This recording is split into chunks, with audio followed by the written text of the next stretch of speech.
as a kid that those engineers are sitting in the train and they turn their wheels like we do in car one. But actually, to get a rail to move from one track to another, someone on the ground has to has to move the track. The trains simply cannot steer. They have to move the track. And trains have a limit to how steep an incline they can climb. They cannot climb as steep an incline as a car can. But you have to be fairly level. But still, it's the cheapest way there is to get a large volume of goods over land.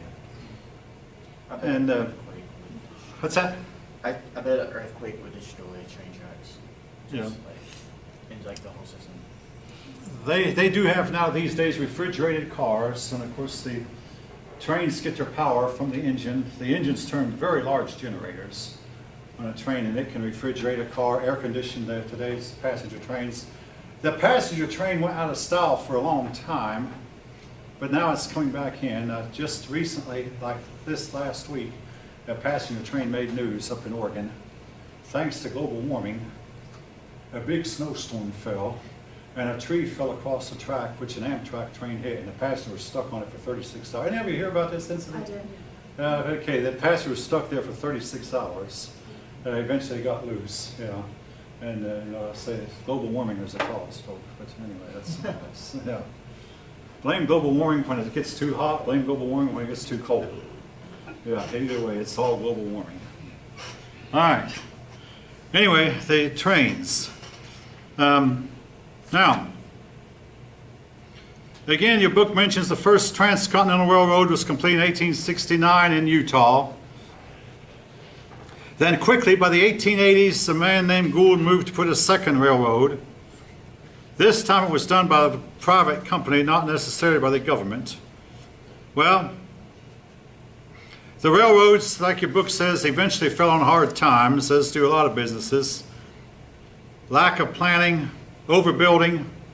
All right, now, the rails that we see today, most of the rails were laid by 1885. You might have a hard time believing it. There have not been that many new rails laid down since then. Now, granted, they're still not using the same old boards that they did in the 1880s. Eventually, those boards rot away and it has to be replaced. And today, they don't use board, but the railroad led to the invention of pressure-treated lumber. They had to get certain lumber in the ground to rot. And any of you know anything about lumber you put in the ground, the termites get to it really fast. So what they did, they learned how to take lumber and put it in an oven and pressure treat it with certain chemicals. Some of you might know more details about that. Those things, and they come out really, but the termites cannot eat them and they'll last several years.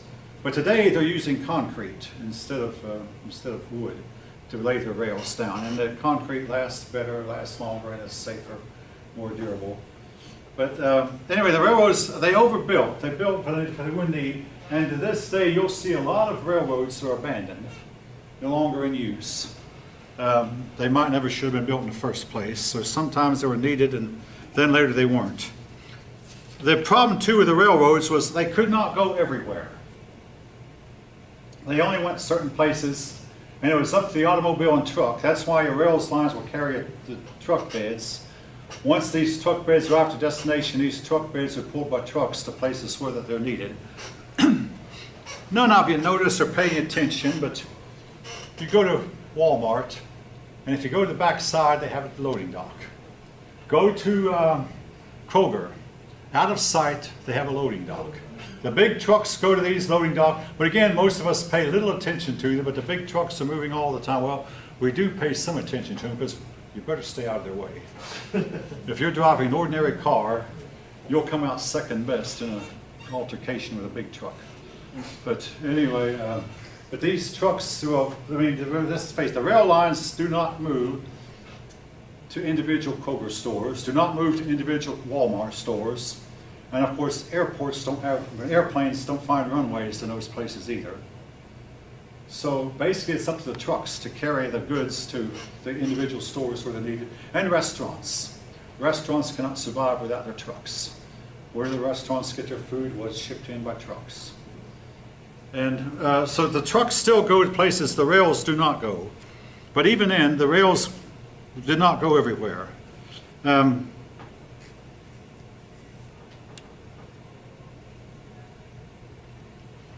The railroads, there led to a whole lot of scandals. That was to, all right, I've got 2 more men to talk about and then I'll close. Andrew Carnegie and John D. Rockefeller. A. Carnegie Steel economy. Johnny Rockefeller, the oil production.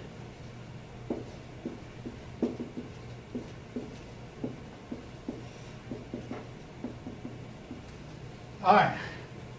In 1859, folk, a man named Charles Darwin published his book. You might know the book as The Origin of Species. That is not the title, not really. Sure. The real title was On the Origin of Species. No, that's not all of it. The real title was On the Origin of Species by Natural Selection. Getting closer.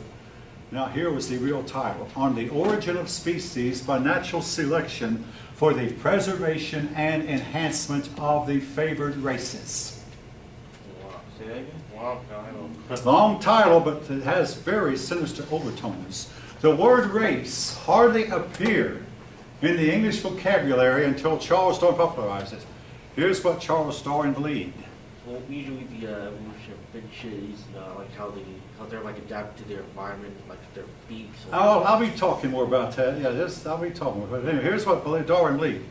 That the white race was the superior race, and the other races were not as evolved as the white race, and it was up to the white race to better itself even better and carry humanity into a higher level, and do so by eliminating or curtailing the lesser races. Now, folk, this is not in your book.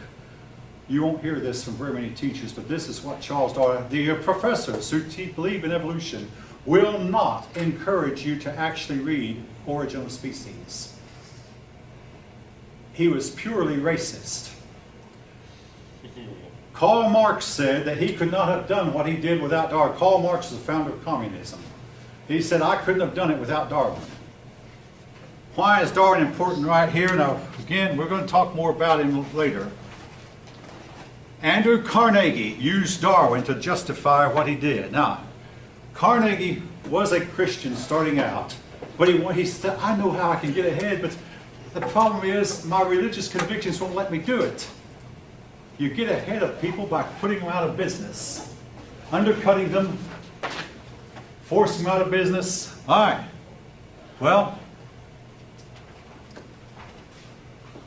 he finally read Darwin and said, hey, that's the way it's done. He read Darwin. Darwin said, the strong ought to eat up the weak. The strong ought to put the weak out of business. Do not support the poor, because the poor, that way, let the poor perish. Let the rich flourish. Carnegie said, that's for me. And he proceeded to put all of his competitors out of business. Rockefeller in his old age sat in a Sunday school class. He was Methodist. He sat in some class and said, I did what you do in farming. He said, I planted, as a farmer, you plant a bunch of tomato seeds. You let them come up, and then you pull up the weaker ones, the lesser ones, so only the better ones get to grow. Now, folks, that applies to farming, I agree. But you don't do that to human beings. With that, I know it's time. I'll dismiss. I'll take up in more detail with both men, how they went. All right, Carnegie, remember him. He's associated with steel, Rockefeller with oil. Yeah, steel and oil. Both men are very important. Carnegie lived in the Pittsburgh area near where my dad grew up. Rockefeller, I forget where he lived, but anyway, both men became extremely, extremely rich. We'll talk more about them beginning next class.